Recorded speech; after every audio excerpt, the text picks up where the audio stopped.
Welcome to another edition of the Smart Driving Cars podcast. Thank you for being with us.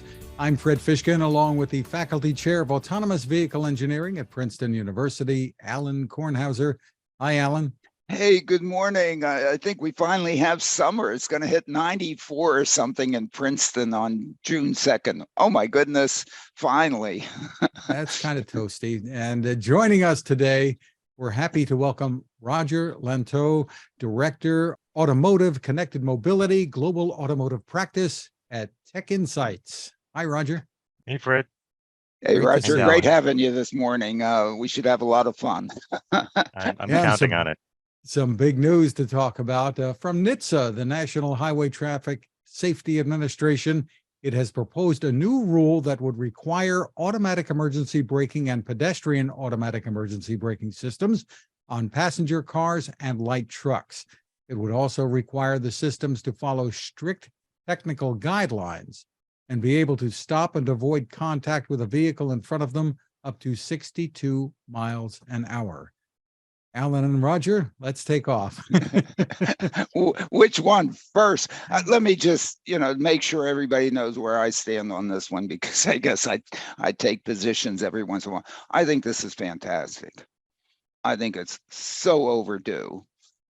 Whether it does everything, we'll get into the discussion, but I think it is just fantastic. I can't imagine the pushback that's going to come, though. But, we'll see. Roger? Well, yes, it will be interesting. So they've in essence fired the starting pistol and let the games begin.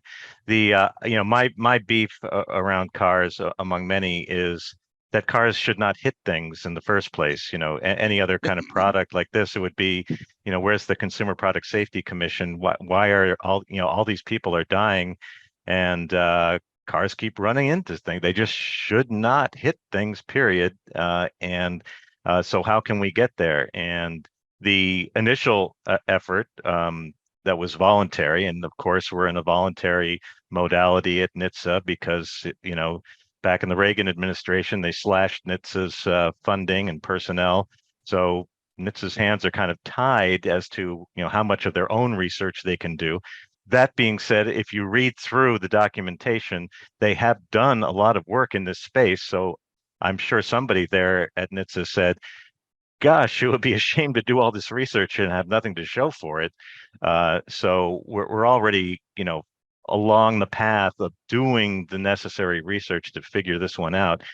And with the voluntary guideline, we're already benefiting. My wife drives a 2022 AEB equipped vehicle, and she reported to me right away when she had a AEB activation in a parking lot that saved her from hitting another driver that was backing out and didn't see her backing out. And that's the way it should be, definitely at those low speeds. Now, in my other 2022 vehicle that is propelled by petroleum, I get alerts when I'm closing too fast on a vehicle at a stoplight, and it's a very strident, unusual sound. So when the first couple times it happened, I really it got my attention, although I didn't understand exactly what was happening. But it was a good first step along the path of educating me as to what a car can do to help me drive more safely. But it wasn't braking, it was just alerting. In looking up some commentary on this, I didn't see anything negative even in Collision Repair magazine, although many subscribers may be up in arms. I guess they know it's not going to work, but maybe that's sorry, I shouldn't have said that. I apologize. I like the voluntary piece that we've been in, because I thought maybe somebody would compete on this one and go out and advertise and say, hey, our cars aren't going to crash. And I don't know if Tesla hasn't advertised, so I don't know what, and everybody misunderstands what they're trying to do. But in a sense, I really think it's great that NHTSA is out there and is going to mandate it so that it's automatically, and it works. It doesn't just warn you. We've been in this warning business. Why? Because I guess, hey, if you didn't apply the brakes and the car, and I know automobile manufacturers don't want to take over the operation of the car, because if they take over the operation of the car, I think they're responsible. Okay. Yeah. Yeah. And one of the great things they've been in is they've sold these things to us and said, here, it's yours. You're responsible. We take the money and we're very happy. And now we can move on. In fact, we're going to try to sell you another one as fast as we can, because to keep the money rolling in, but you're the one that's responsible.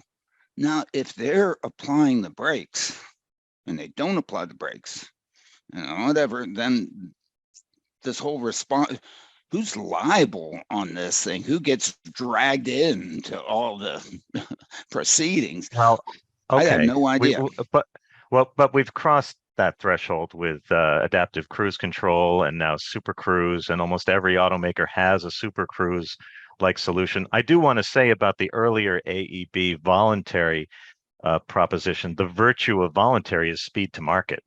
Right, so of course, typically, when we want to do something like the backup camera mandate, good Lord, what is that? 10 years of research and comment and feedback, and before we finally got a mandate that I think is intended to save 130 lives a year. I mean, seriously?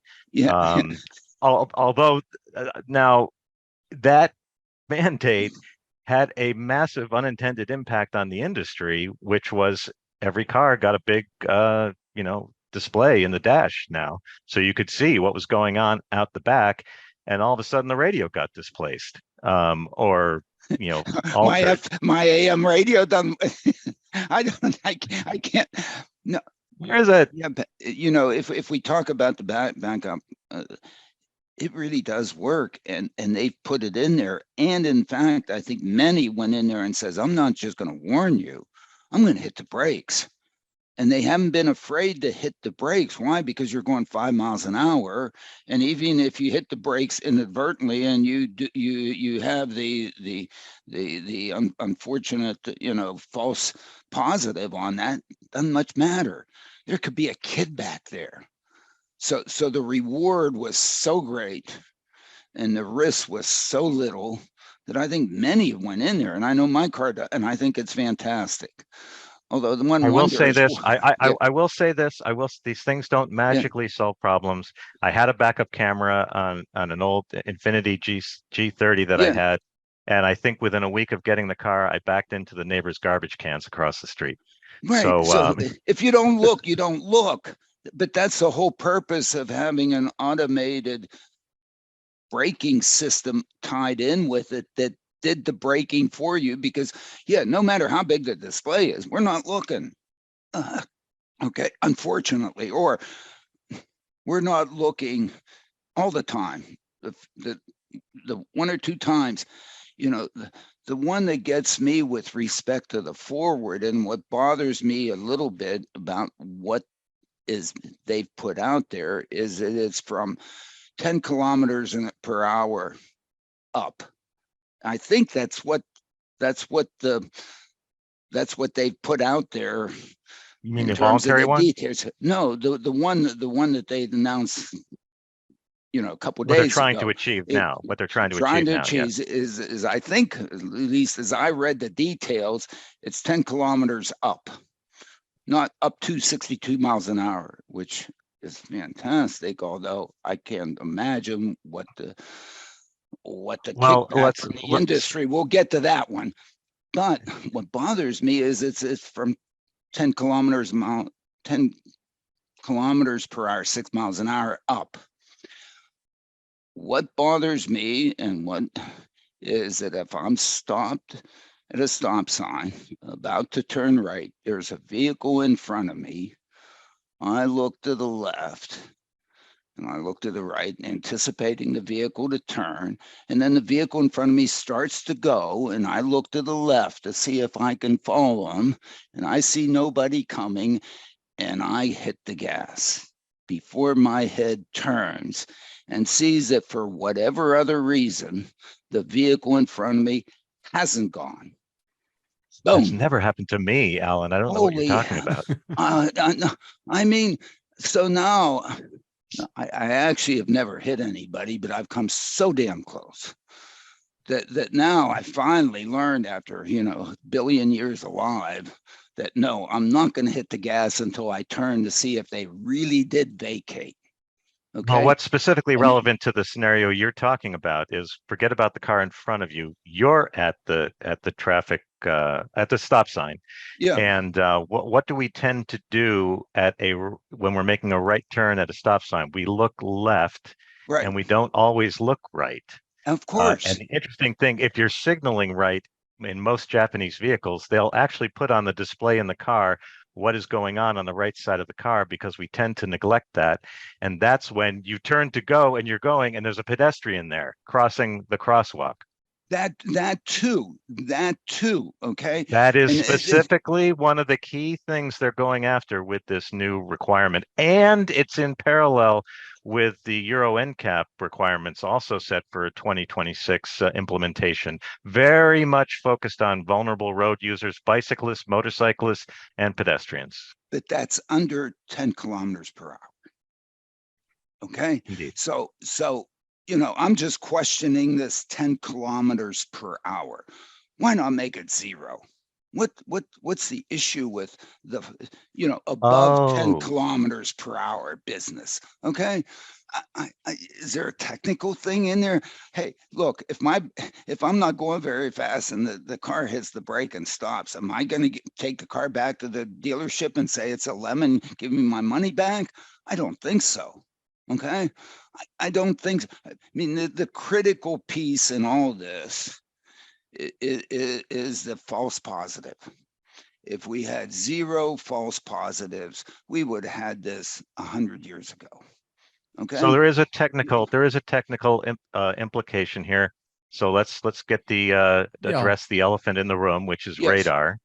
Yeah. And so presumably, and I think explicitly, NHTSA is looking for a solution that works under all weather conditions, under all lighting conditions. Obviously, they've upped the speed element. And I can tell you, within moments of the NHTSA announcement, I had an email in my inbox from RB Robotics in Israel, a high resolution radar Yeah, company. those guys. Yeah. Hey, finally, NHTSA's, calling for something that's going to require our technology, high resolution radar, imaging radar, what they call it, and longer range and functional under most circumstances. There are some challenges with radar too. So I'm surprised the LiDAR folks weren't raising their hands saying, hey, what about us? Because, it's a belt and suspenders and I don't know what, staples. I mean, it's not going to be an easy problem to solve, although radar will take us closer, high resolution radar. At Well, scale, which would be required here, doesn't the technology become a whole lot more affordable than it is today? Well, To do absolutely. Yes, those there's a kinds of cost things. Yeah. there's a cost implication. And I do want to take an issue. So I was reading in the Washington Post, there was a paragraph that made me cringe a little bit that said, the proposal the Biden administration unveiled calls for considerably tougher standards. The braking systems would be required to avoid collisions at up to 62 miles per hour if the driver starts to brake, and 50 miles per hour if the driver is not manually braking. Would also require braking systems that can stop for pedestrians, a feature some automakers already offer. NHTSA said vehicles could generally meet the standards through software updates, estimating the cost per vehicle at $82. I was like, oh, no, that's making this sound way too simple and inexpensive. I mean, it may be inexpensive at the end of the day for the module and software, but we're going to be spending money on research and testing to get there. Well, hey, I think you can do it with image processing. And I think the image processing that's in vehicles now, that's available on the boards that are going into cars now at that speeds can determine those speeds. I mean, those things are processing at 30 hertz. And so, they work at slow speeds. They monitor that. They can get range. They have stereo capabilities at the low range. One isn't looking at high range at the low speeds. Now, at the high speeds, we can discuss radar in the high particular. speeds. Well, radar in particular versus camera, there'd be much lower latency with radar than with camera. So radar is going to help with the pedestrian piece. Pedestrians don't move that fast. Sorry. Okay. Yeah, but seriously, they do move. But they do move. But they do move. Roger but they does don't, 20,000 steps they a don't day. move He's that moving fast. I mean, my other issue with this thing is the word imminent. Okay, there's a word imminent in there that says these things are going to enact when a crash is imminent. And I'm still looking for the definition of imminent. Nothing happens. Well, it depends on your definition of imminent, but there is a timeline between no crash and a crash, and it's a continuum, and it doesn't just jump to imminent, and it evolves, and that evolution, especially at low speeds and even at high speed, is one that is over time, and that time is substantial, I'll say. For one, within the processing times and so on, that things are being done, whether they're whatever, that in fact, you maybe shouldn't even ever get to an imminent, which is the fundamental thing that bothers me. I haven't read the whole thing. I'm still slogging through everything. I'm sorry, I had other things to do, play golf. No, whatever. I'll send you the European activities as well. But the imminent thing, I think the fundamental flaw here, if there's a fundamental flaw, is that we have advanced driver assistance. As you said, most cars have now intelligent cruise control, not even stupid cruise control. They have intelligent cruise control, and that's sitting over here. And we have automated emergency braking over here. And as I was shocked to find out in a podcast that we did with General Motors, that even Ultra Cruise isn't integrated with their automated emergency braking system. How could these two things be separate? There is a continuum that goes on here. A continuum in which one is all fine and dandy, two,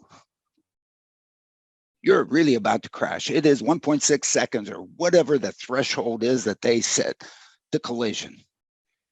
But at one point, it was 1.7 seconds, 1.8 seconds, 1.9 seconds, 2 seconds, 3 seconds, Why wasn't there an anticipation to keep you the heck away from the 1.6 seconds? Do we really need to be running up the back end of somebody so damn fast? Or coming up, as you say, to a stop sign so damn fast. So all of a sudden we have our cruise control taking care of us. We're and then all of a sudden all hell breaks loose because it's now imminent. Cut it out. Sorry. Let's talk a little bit about what happens. First of all, how much work there is to do on the technical side. I mean, there are reports, consumer reports, AAA. Jalopnik says their research shows most of these systems don't work well at freeway speeds. How much technical work is there to do? And secondly, if this works, I mean, the real impact of this is such huge news. I mean, just if you're avoiding these collisions, the injuries, then it's huge. The amount of money it costs in terms of vehicle ownership drops significantly. Roger said it in the introduction. Say it again, Roger. Cars shouldn't hit things. And if they don't, just think about what that means to all of us. So the problem is, I think, and I think I know where Alan is on this, but I'm sure he won't be shy about expressing his position. But the concern, I think, immediately among critics would be that it's suggesting taking away driver responsibility, for the driving task. And there is, a conspiracy theorist view of things that is precisely what regulators are trying to do is steadily, bit by bit, take away, the driving task, when the reality is we're trying to assist the driver. And what Alan's talking about with the Ultra Cruise being, not integrated fully with automatic emergency braking, that suggested to me that the vehicle essentially has two different views of the world. There's the Ultra Cruise view of the world, and then there's the automatic emergency braking view of the world. And there's no question that the industry is trying to integrate all of this into a single software stack that is fully integrated. That will take some time, and typically in the automotive industry, we are talking about years. But perhaps a more of a motivating factor even than NHTSA would be Tesla, which seems to swap sensors in and out at the whim of a Twitter post from Elon Musk. He pulled radars out, now he's putting radars back in. In fact, he has radars in cars that haven't been integrated with the systems in the cars yet because the software has not been upgraded yet. But clearly, there's a recognition, oh, okay, we need radar. But of course, Elon says we don't need LiDAR. And we know he's just cynically saying that from a cost perspective. To get back to your cost comment, Fred, that it is a cost down phenomenon. But of course, someone needs to write the software. Again, where Tesla has an advantage, every one of their customers is a guinea pig that they're running tests on every day, gathering the data, and then sending out updates based on that research. I think other automakers need to more effectively explore that kind of business model. Roger, I guess, this is why we have, look, if we all agreed, we wouldn't be discussing it, okay? It'd be done. It'd be easy. This is not easy. We're looking into the future, and I'm not suggesting that it's easy either. I'm not necessarily a fan of LiDAR, okay? Why? Because I don't have one right here, and I claim that if LiDAR was really valuable, she would have put one here, and I'd have one here. That's sort of a silly suggestion, but my goodness, these things and so on, and in conjunction with radar, especially at the low speeds. I mean, we went through the energy absorbing bumpers that were supposed to save everything, if it absorbed 5-mile-an-hour crashes, and we wouldn't have anything to repair. Right now, you have a 5-mile-an-hour crash, and your radar is sitting on the road, and it costs you $2 gazillion to have it whatever, that, never mind. The issue here with the software, and to me, the critical issue is the false alarm. If the probability of these things not going off, when we say, what the hell what's it doing? And in fact, the way that the automated emergency braking systems are currently implemented, by which in my car, if I'm 1.6 seconds to collision, apparently it measures time to collision. I mean, I put a sensor on my dash that displayed time to collision, and I can't imagine what it's like being 1.6 seconds time to collision. But what does it do? It tightens the seat belt, it puts a bolster down so the engine doesn't take out my legs, it closes the sunroof, the windows, whatever, and boom, it slams on those brakes like, oh man, I gotta save Alan. And I love you for it. And if I really am 1.6 seconds to collision, holy mackerel, I owe my life to you.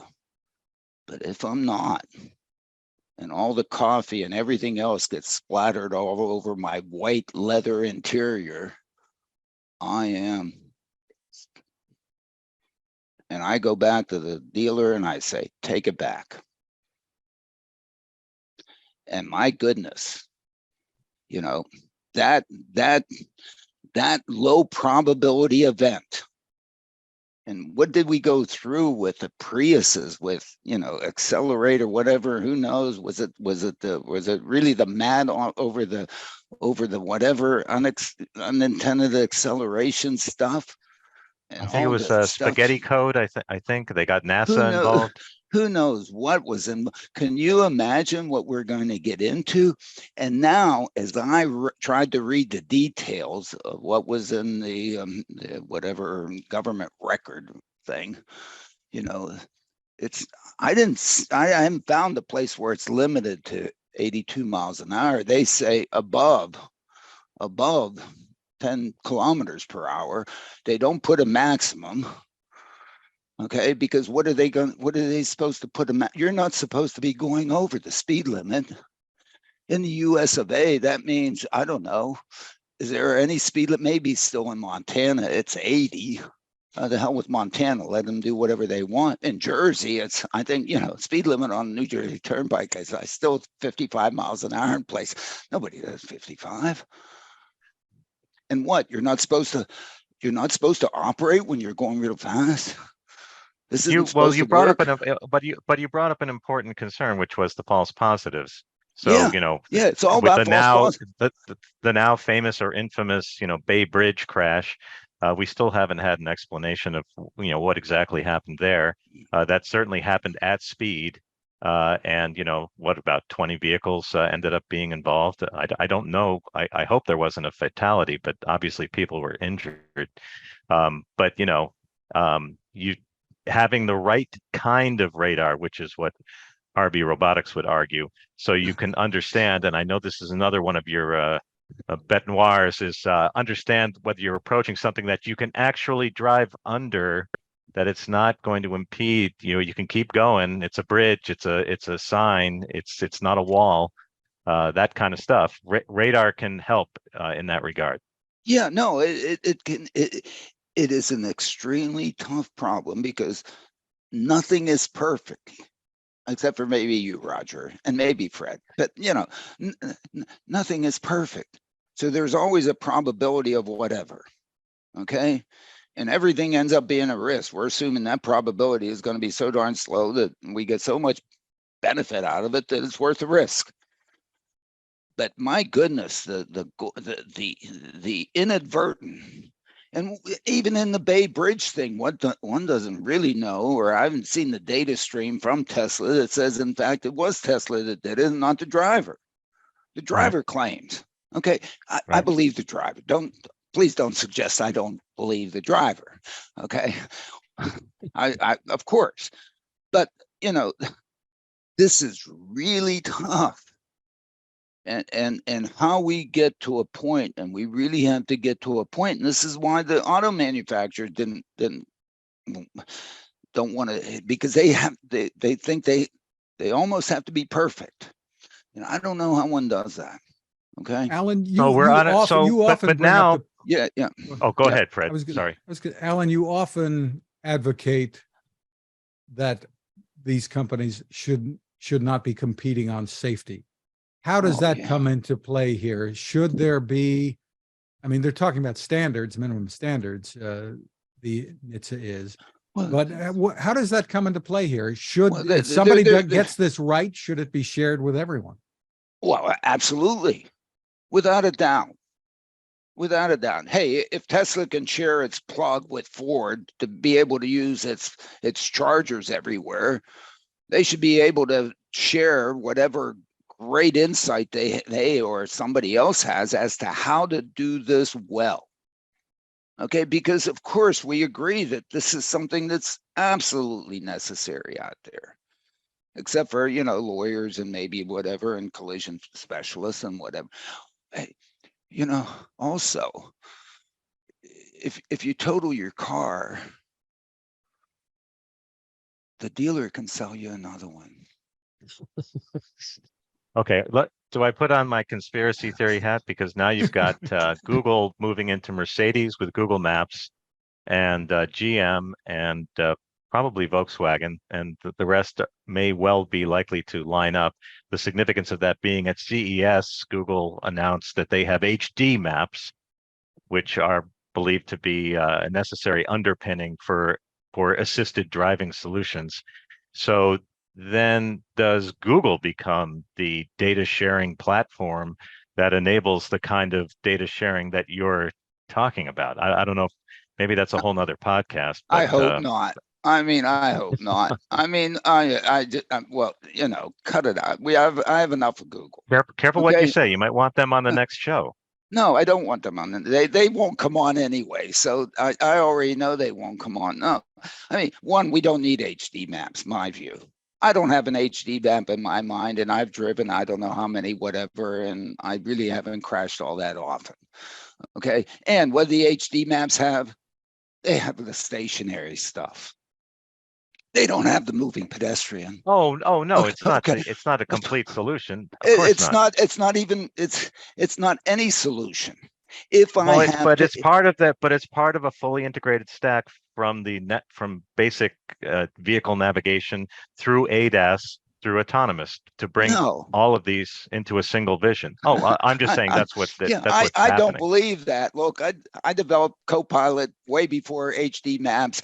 Was very thankful for Russ Shields for his maps in Europe. Did my own in the United States. Don't need it.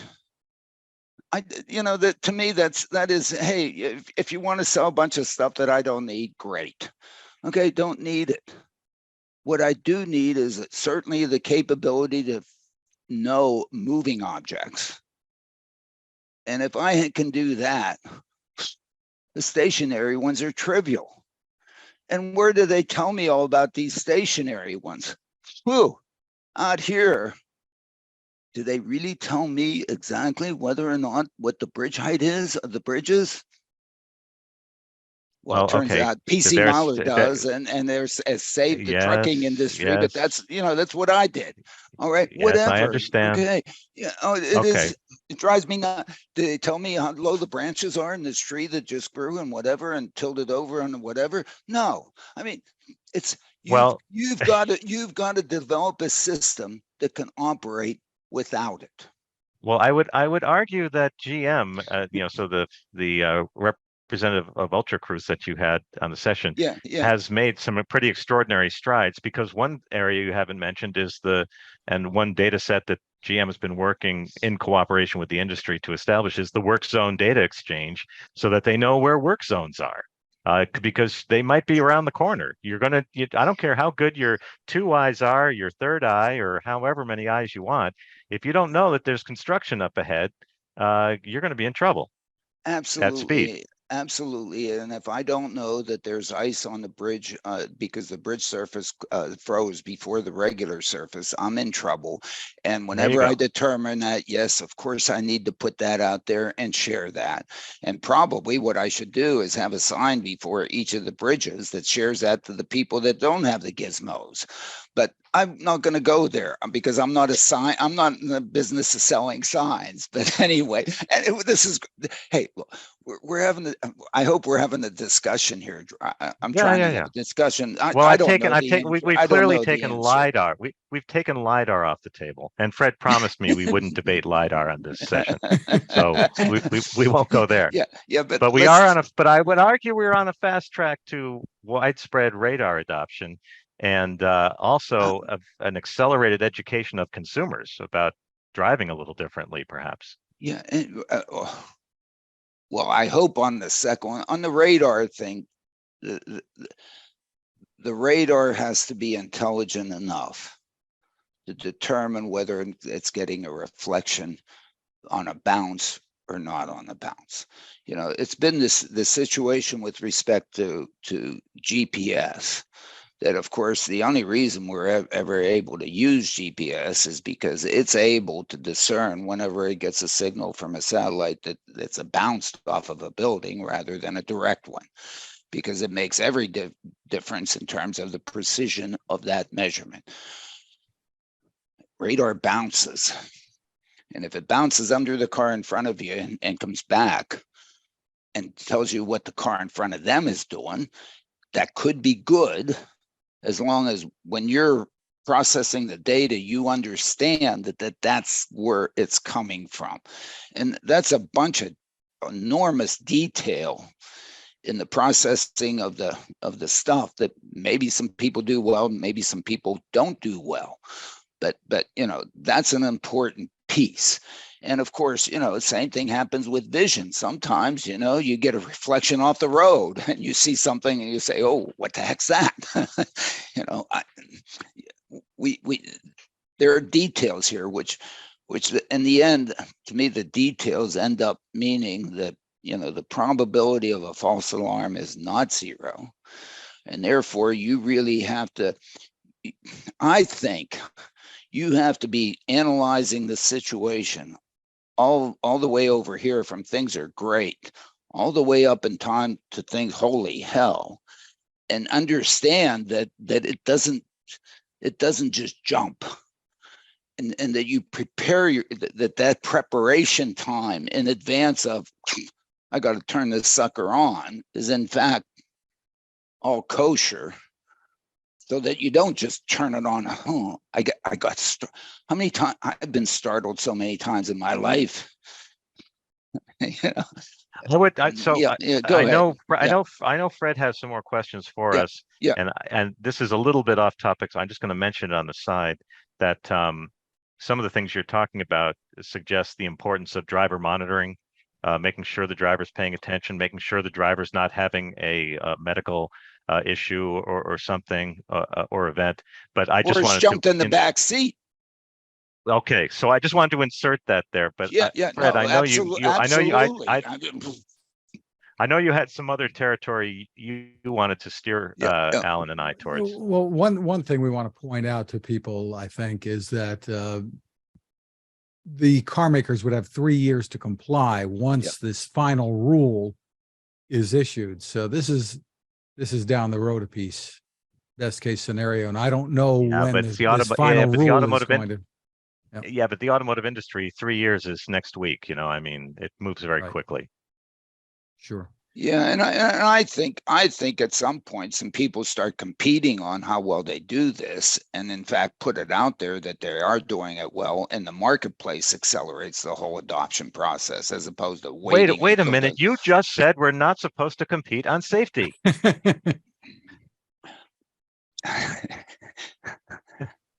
Yes, I did say that. You got me. I don't, but yeah, I want to cooperate and compete. I mean, okay. I'm hoping that the leader. I guess that doesn't mean that somebody can't be first to market. Yeah, or they can go out there and be magnanimous to the rest of society and say, hey, I'm also going to do good to society and share it. I mean, maybe they'll want to wear that badge. I led and I shared. Well, that's what Tesla is actually doing, arguably. Well, that's what they think they're doing. I mean, look at what Mercedes did when they first put the airbag in the steering wheel. Okay, they were first to market. Then all of a sudden, I guess GM, who had developed all the technology, shared it with everybody, and then Chrysler comes in there and puts them all around. Then everybody. OnStar is another example. OnStar came out, and you had the fear factor, and it was very effective. And they licensed it to half a dozen other automakers, and then some genius at GM said, "Oh no, it's part of our brand value proposition. So reel in those licenses. Don't share OnStar with anybody else." And now, of course, nobody thinks they're going to get into a crash, or if they do, they'll just use their smartphone to make the call.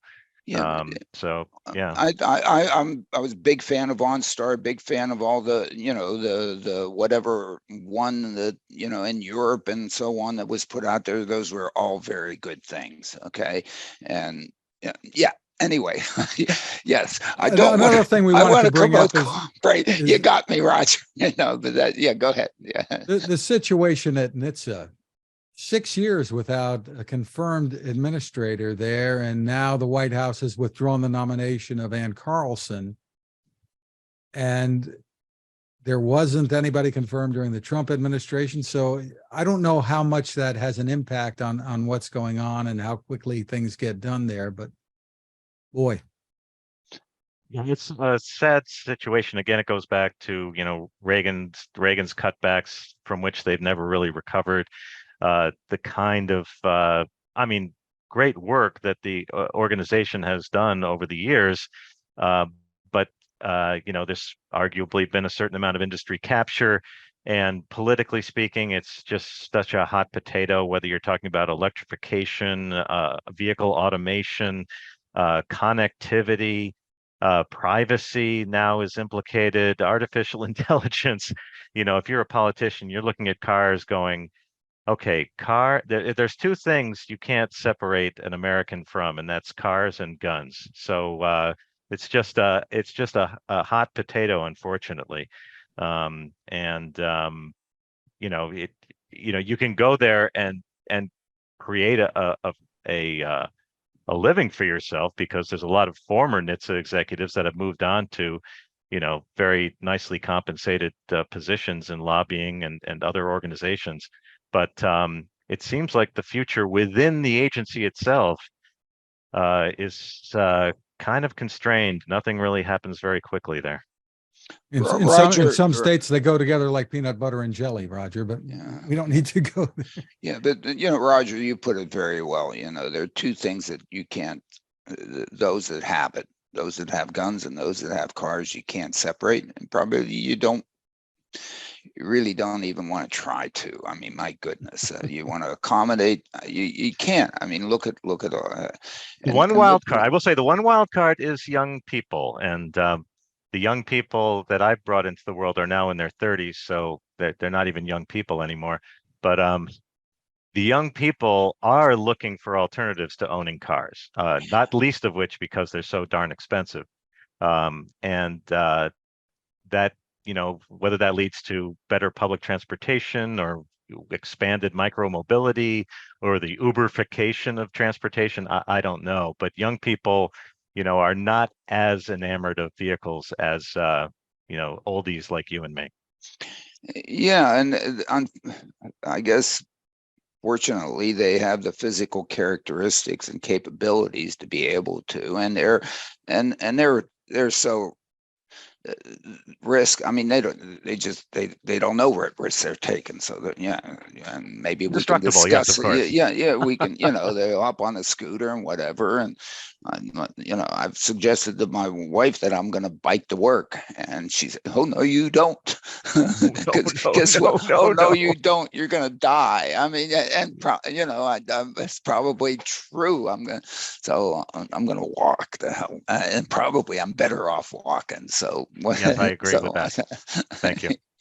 Another report out today. The AP is saying an audit by the Department of Transportation Inspector General has found NHTSA is slow to investigate automobile safety defects, limiting its ability to handle rapidly changing or severe risks. Not having a permanent administrator, I don't know if that's relevant here, but severe risk. Well, I think NHTSA is Tesla investigations is the most prominent one, where they were having these phantom braking incidents for a long period of time, it seemed, before any action was taken. And I would say that is some cause for concern. And no, I'm not aware of any explanation for why that was. And severe risks, how many? They're really not more than a handful or whatever number. Yes, Tesla reports more crashes than anybody else. Why? Because they're collecting data on it. Of course, and absolutely. And nobody else, everybody else is like whatever. Okay, they want to know how many crashes you had when your intelligent cruise control was on. Okay, Tesla knows. So I guess they could bury it, not report it, or what, so I guess whatever, who knows. But Mercedes doesn't, apparently, because I've hit a deer. I've hit 2 deer with mine on. Okay. And I went to the NHTSA, I went to the Mercedes reporting da. I didn't see Alain Kornhauser hit a deer. Okay, I understand. All right, so it's interesting. So Tesla survived that. So a lot of folks jumped on the fact that they had more reported incidents than anybody else, and as you say, of course, because they have a better system for doing so. Because they've gone in there. Yes, they've used this as guinea pigs. Although, you know, when I had ALK and we were developing turn-by-turn navigation with Copilot and so on, we actually asked, we had it in the software to collect the GPS data of where people drove and put it in there and just ask the customers, would you please share that to us so that we can go and understand where this doesn't work? And people were, the customers just wanted to share it. I mean, I had a minister in Delaware say, hey, this neighborhood, the data is not good. I'm going to go drive it so that you get the GPS tracks from. He drove Alan, it. I mean, you know, Alan, I don't know how much time you have to read books, but Yuri Levine, I'm sure you know who Yuri Levine is. Yeah. His new book, Fall in Love with the Problem. Waze went out there and built their own map. And people were very happy to help them build the map. Look at OpenStreetMap. That's what we did. That's what we did. We got what was government data, and then we cleaned it. I sat there and cleaned it. I love doing it. I mean, I actually love doing it. I mean, I love doing it. Okay. And so it's amazing if you approach your customer appropriately, how many of them want to help, especially if you're trying to put out a product that they're going to participate in its evolution and improvement. And I'd like to think that that's what Elon is trying to do with Tesla, as opposed to take advantage of everybody, put them into some sort of thing and kill them. Without a doubt. And if you look at the in-vehicle system that he has, where most other automakers are trying to figure out how to make promotional offers to people as they're driving around, Tesla's never done anything like that, never even explored it. What did they do? When you're sitting in your Tesla, you can see everything around the vehicle, you know, construction cones, pedestrians, bicyclists, all the other cars, they're rendered live in the vehicle. Talk about situational awareness. But you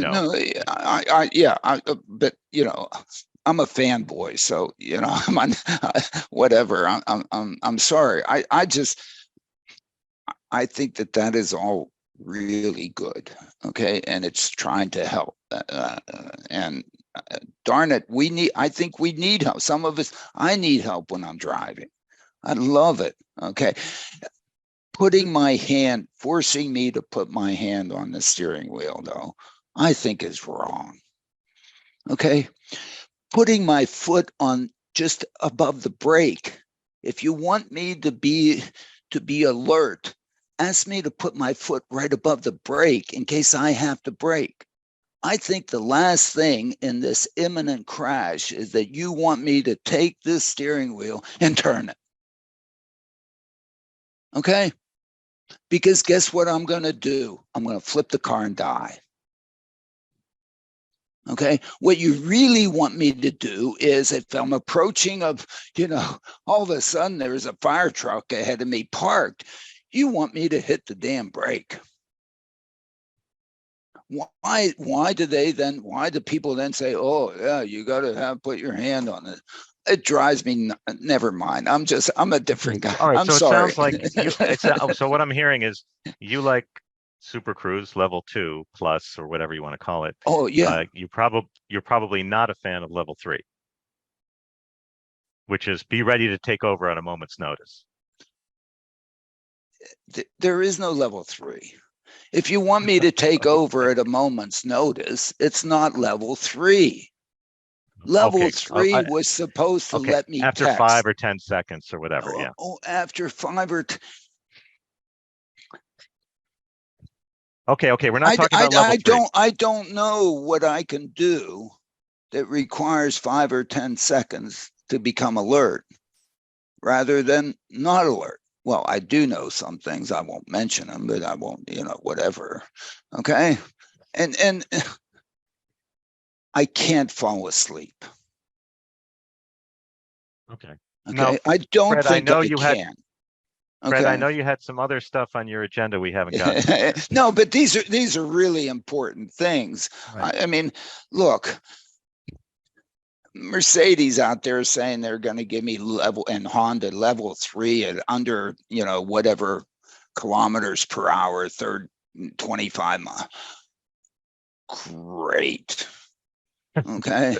On the Autobahn. Okay, so you're Great. confirming. I didn't think you liked level 3. You're confirming No, that was my impression. I love it. I don't know how much. You better not charge me anything for it, because I'm not going to buy. How often am I on the Autobahn? Never. And hopefully I'm rarely in a stop and go situation, No, although every one of those stop and go situations is in my brain. That I think that's all that I ever do, but it's really not. Yeah, well, the level 3 is too slow for the Autobahn, frankly. Too slow. Too slow. Yeah, no. Russ Shields is going to now write to me and tell me how terrible I am, but go ahead. This story is maybe a little bit nonsensical, and Yep. and maybe what took them so long. NHTSA has closed an investigation into Tesla regarding in-dash gaming while vehicles were moving. Oh. That story came out a while ago. Tesla had disabled this with an over-the-air update soon after the controversy erupted, but the investigation continued until now, and it's just been ended. Yeah, it's just a comment on what you can do with a software update. That you can remove capability, you can add capability, you can modify and enhance, and it has implications. As I quoted from the Washington Post story, clearly that journalist or that NHTSA executive thinks all we need to fulfill this mandate is a software update. Well, that might be a little bit of an oversimplification, but yes, what we have in a world of over-the-air software updates is the ability to deploy functionality much more rapidly than in the past, or remove offensive solutions much more rapidly than in the past. So that would be, the 5-minute takeaway. Yeah, and the over-the-air update is, to me, I think, just a fantastic thing. It's been kept, out of spam and out of whatever, and out of white hats who have tried to go in there and crash cars in the middle of it. How they tried to do it with OnStar. People were out there. There were, I don't know how many 13-year-olds in their parents' basements trying to get Cadillacs to go off the New Jersey Turnpike because they had OnStar. Apparently, they've made these systems really well that way, because I haven't heard about them. Although not necessarily that I would. Kudos to that. What I hope comes out of all this, my own personal hope, is that the car manufacturers put powerful enough central computing capabilities in vehicles, the right, reasonably good sensors, and reasonably good actuators in cars as part of the standard build. Because I think that one of the things that we can do over time is we really don't need better sensors. We really don't need better actuators. We really don't need better processors. We need better code. And with better code, you can make processors that aren't that powerful, actuators that aren't perfect, sensors that aren't perfect, a heck of a lot better with more elegant code, as opposed to brute forcing whatever. I need bigger, better, perfect, whatever. And with over-the-air updating, the code becomes the key. The elegant code, the efficient code, the hey, really solve the problem code. I watched it coming and I did something about it as it was coming, rather than waiting till the last second stuff. Well, and this is fun. This is another conversation for another day. But this is fundamentally altering the relationship with the customer. The automakers need to maintain that customer relationship. You can't just sell the car and see you later. We'll change your oil, maybe. Now we must be connected to the car to maintain and update and upgrade that software code, as well as to maintain the cybersecurity of the vehicle, and maybe even to enhance, to add features and functions down the road. That is a big change. So the two big changes are getting the talent to write all that code and changing the fundamental business model of the industry, which is, like I said, a whole nother conversation. Agree with you 100%. But it is a different business model than they've traditional been in. The business model is come in, buy something, and hey, you need to maintain, bring it in, but we really want to sell you another one. As opposed to the business model, buy this, get a subscription from us, and I'm going to improve your vehicle over time, so you don't have to come back into the showroom. I mean, so you just said it, and I'm doing a webinar in a couple of weeks on the idea of subscriptions, because that is the direction we're heading. But I want to run another idea past you. And it's not my idea that the car is a browser. That's a different conversation. But the idea that the car owner is an orphan. So the car maker thinks they own the customer. The dealer thinks they own the customer in North America, where we're dealer dependent and we have franchise laws. But the customer doesn't feel they belong to either of those entities. And that is a problem. You have a problem with your car. What do you do? Where do you go? Elon's made it clear, even though he's not super consumer friendly, you have a problem, you have to go into the app and send a message. And but the good news is, the bad news is you may have to wait. The good news is service will come to you. You don't go to a dealer. The service comes to you. And it's clearly a B2C business model. It's very clear cut. Whereas for everybody else, it's B2B2C. Car makers are selling to and through the dealers, and the dealers are absorbing the float. And that we haven't quite figured out yet, as we electrify, whether we're going to have dealers, but there's certainly a question mark right now. Yeah, well, I don't think there's so little service needed, and what a radical proposition that the car that you bought last year is better now than it was then. Much better. I mean, it is, and maybe there is a business model in which you can sell that. I mean, certainly, if you look at Microsoft, the reason why Microsoft took off is because they stopped selling us, a new version of Office every year, and they got us to do a subscription. Everybody loves a subscription business, right? Because of course it means a flow of money, as opposed to a one time, a flow of money. And maybe all you need to do is write some code and send it up, and the distribution mechanism of the improvement is essentially at zero cost. I mean, that is a disruptive business model. Okay. We removed the 4-hour visit to the dealership and the pile of paperwork, just to get into a car. Subscription. Just make it a subscription. Yeah, I mean, a lot of people are trying that, and I guess we'll get there, but it's a different. We're not there yet. We're not there yet, and I think look. What's a car? A car is something that I can stick on my mantle or tell my neighbor, hey, neighbors, look at what I got. Or, it's mobility. I would never do that. I would never do that. I would never, I mean, whatever. But it's mobility. It's the flexibility of that little thing sitting out there just waiting for me to serve me at an instant's notice, so I can run out there and go someplace and do something. It is so demand responsive. This is why mass transit, any conventional form of mass transit would like to give you that. They can't. Why? Because they have to have a person that they pay tied to that darn thing, so that it can give me the fundamental service. Things out there like a little puppy dog waiting to be used. Please use me, please use me, please use me, without me having to pay somebody to be there to do it. Brilliant. Okay. You and I both know, we go to Europe on business.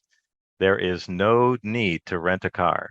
Absolutely no need to rent a car. No. There's no need to rent a car. Why? Because there's somebody out there just waiting to do it for you. Or plus, hey, we can afford to pay an Uber driver. No, it's not that we can afford. I write it off.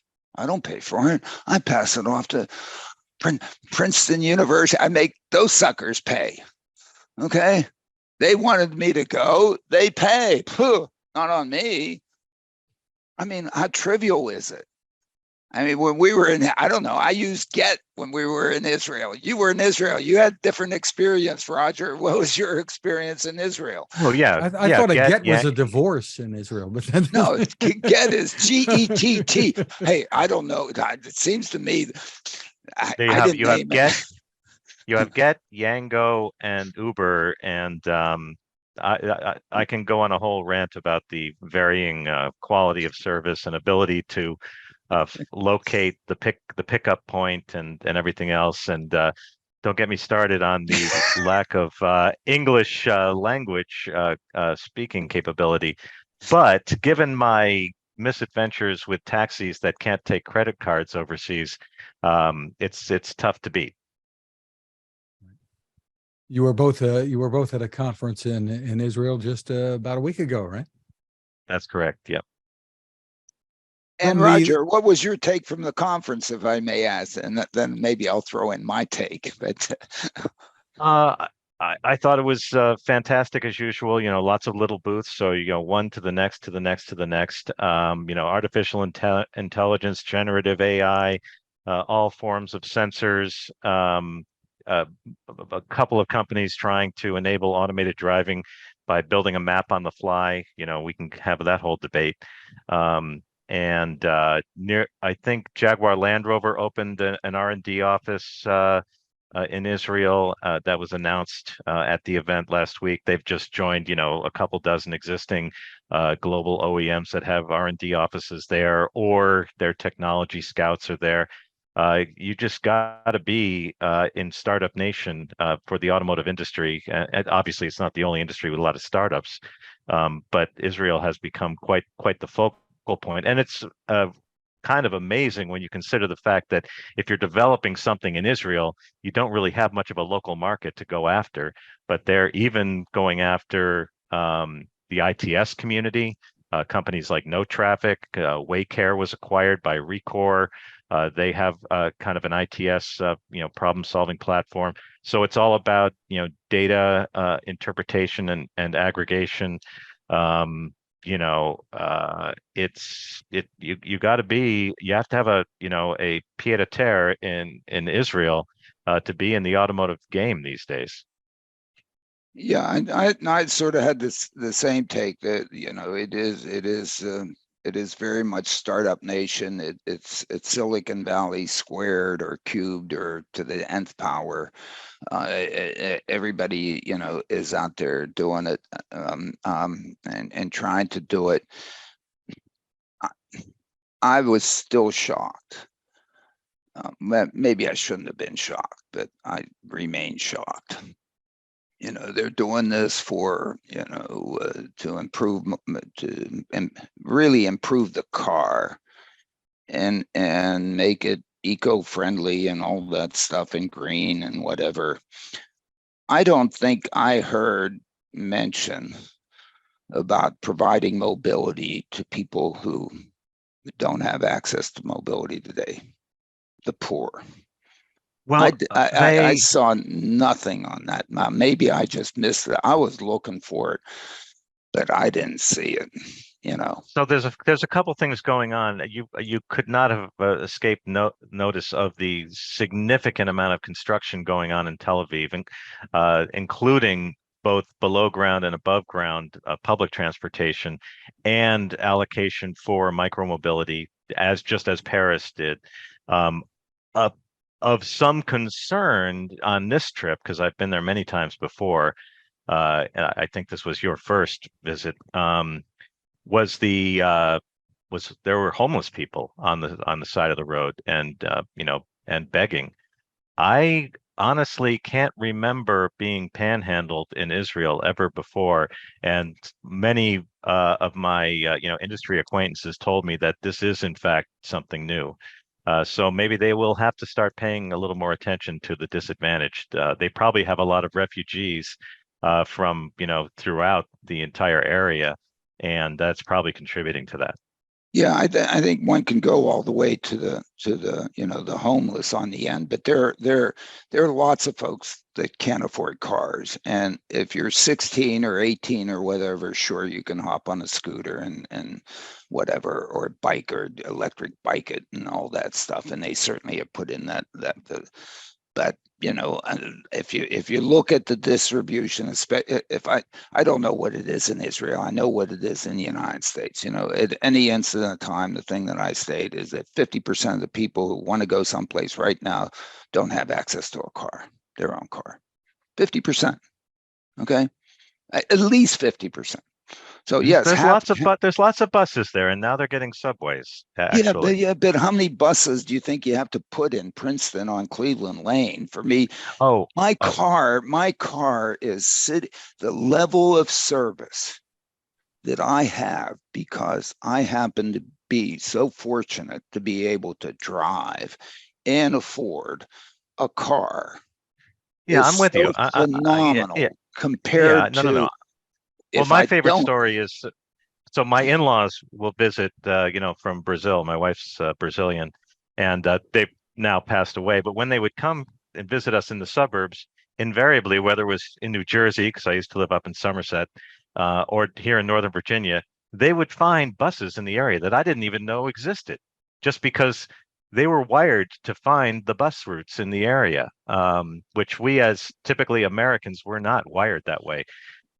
And I applaud them for being able to do that. But if I write an equation, or if I write a situation of level of service I have and level of service your in-laws had, where they had to go out and find, they had to go when, they had to go to what they found, as opposed to what I have or what you have. It's just the difference in the level of service is just phenomenal. And unfortunately, I like to, that's why I'm such a, avid driverless car person, is the value of the driverless car is not safety. No, it's flexibility of being able to provide a level of service that is comparable to what I have without having to absorb the labor cost, which makes it undeliverable by any public transit agency. You can do it, yeah, where you in a few places where you have a ton of people and that want to go between here. I mean, it drove me crazy that GM Cruise was whipsawed in San Francisco because they started providing mobility only at night. They should have been praised for doing that then. Why? Because Mooney's asleep. Everybody there is enjoying the good life of getting a good night's sleep, as opposed to out there providing service to somebody who might need to go someplace at that time. And it just drives me So this is nuts. well, as you know, Uber is a discounted luxury service, right? And so Cruise is just another discounted luxury service, and they haven't, leaned into or embraced this idea of of bringing water to a mobility desert, as you're describing, where it is needed.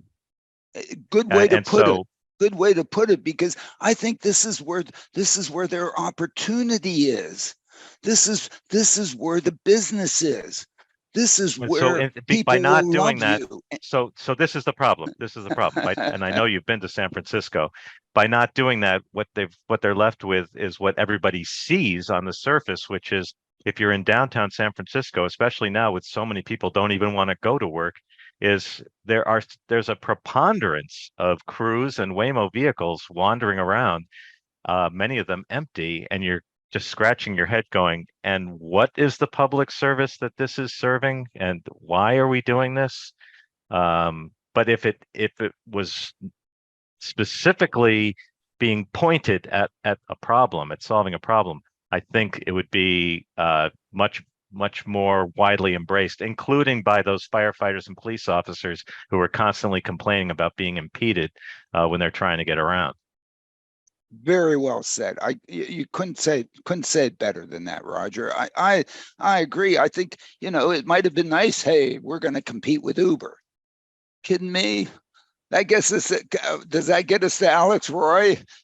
It does. In the latest newsletter, Alan, you highlight an ARS Technica piece, which is headlined, "The death of self-driving cars has been greatly exaggerated." And the first words in that piece are Alex Roy. Yeah, and it's nice to see Timothy Lee back writing for them. I don't know. I think he had taken a vacation or something or whatever, and it's nice to see him writing again. Maybe I missed a bunch of stuff, but I'm glad he wrote that. And since Alex has moved to Scottsdale, he's become enamored with using Waymo in Scottsdale, and I think he claims he saved $10 going to the airport on Waymo. And Alex, it really, to me, is really a proof that the technology works if Alex loves it. Okay, because Alex knows the technology. Even if he's not in the back, even if he's not in the back seat.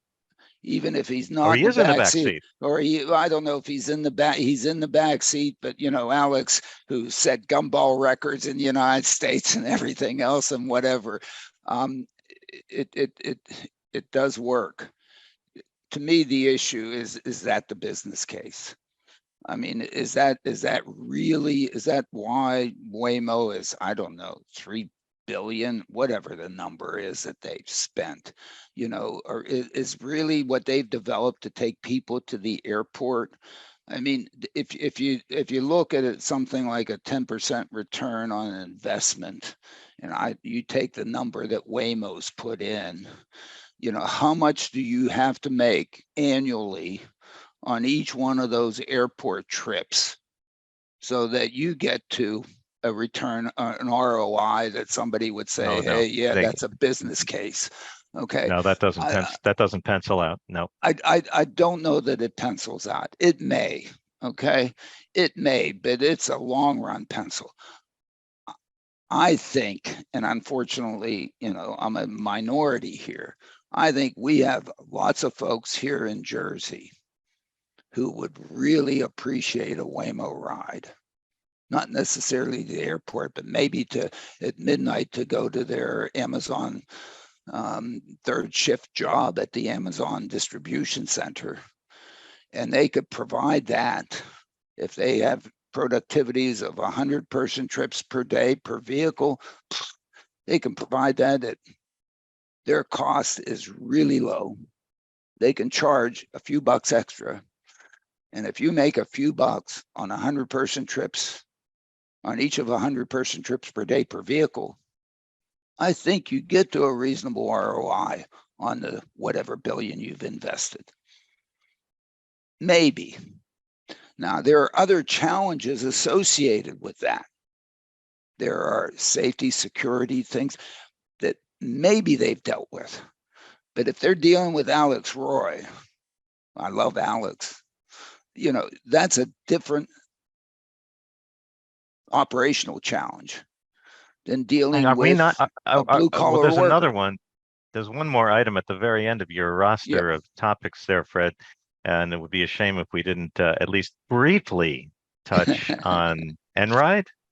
Yes, let us I was going to bring that up. Electric reports that Einride is partnering with the United Arab Emirates to deploy a fleet of electric and autonomous trucks and charging stations, the whole shebang there. Einride is based in Sweden. They've been expanding all around Europe, I think, and the US too. Roger, what do you think? A fabulous business model. We have a shortage of commercial drivers. Einride saying, look, most of the time they're driving on protected highways at speed. We've demonstrated that can be done in other kinds of vehicles. We can certainly do it in commercial vehicles. And then when they get off the highway and they're in a lower speed environment, they can probably still operate autonomously, but they can be remotely monitored and driven, at these slower speeds, or the driver monitor can be there to step in if there are, lower speed maneuvers or finer maneuvers that can't be handled by the onboard computer, and you basically have a cabless commercial vehicle. I think it's a fantastic vision where the commercial truck driver can go home maybe at the end of the day. That's an amazing opportunity. And I'm kind of shocked that they haven't gotten more attention. So, Roger, I guess we have to do point counterpoint. Oh, here we go. Let her rip. Maybe. Okay. Maybe. I look at the Teamsters lining up against Waymo in San Francisco, and the Teamsters lining up against Aurora in the U.S. saying, "Oh, if you do that and you break down, you have to deploy reflectors and Oh, the flares." reflector deployment problem. Oh The my God. reflector deployment problem. That's what drones are for. Come on. Roger, I understand. We're still struggling to solve the technological problem. We've barely touched the sociological problem. And so far, every effort to solve the economic problem, the business case problem, is flat on its face. There's no revenue at Aurora. There's no revenue at Waymo. There's no revenue at GM Cruise. There's no revenue anywhere except for a government contract. Commercial vehicles. That's where we pioneer new safety technologies. Come on, that's where it happens. Commercial vehicles. I hope so. It shocks me. You don't think Chris Urmson's on the right track? Come on. I love Chris. I think he is on the right track. I would have thought that transit would see the opportunity of driverless vehicles to deliver a level of service. Okay. People moving is this is not. We can do people. We can walk and chew gum at the same time. People moving and product moving. We can do them both. I understand. Neuro is trying like hell. Okay. I don't know. Well, I'm on my way to Austin this weekend, and all forms of autonomous vehicles appear to be moving around Austin. So I'll give you a report from the front lines. And Austin is hopefully a better marketplace for them than San Francisco. Maybe. And is better marketplace for them than Chandler, because in Chandler, I don't know what my perception is. Everybody has there are so many cars around, whatever, never mind. There may not be. I'm sorry. In Austin, there is a distribution of economic capabilities. They have some socioeconomic challenges. They have a significant homeless issue, and homeless. There's also expensive housing, so people have to live further and further outside the city to work in the city. They may even lose their whole music scene, that the musicians can't afford to live there. Absolutely. And so there is the blue collar worker that we all so depend on and the Tesla Gigafactory. The Tesla Gigafactory. I suspect they're employing so few people there, they can afford to pay them $gazillion each person because they're all robots there. I mean, wait, it used to be that we wanted to build things in China to reduce the labor costs because we had cheap labor. Guess what? We make stuff without labor anymore. We don't need China anymore. Ooh. This is getting dark, Fred. This is getting dark. Bring us back to the light. Bring us back to the light. Oh, Roger, Oh, we want to thank Roger. you for spending time with us. Really terrific. Yeah. We love your insights. We love your Thank you. insight. Thank you. I think, I tried to make this, I agree with everything you say, really. I tried to make it a discussion and whatever. And this is tough. But as a final note, I really want to applaud NHTSA for coming out and doing what they're doing. Just would like to, whatever. One can always do more, but it is boy, good, go for it. Okay. Absolutely.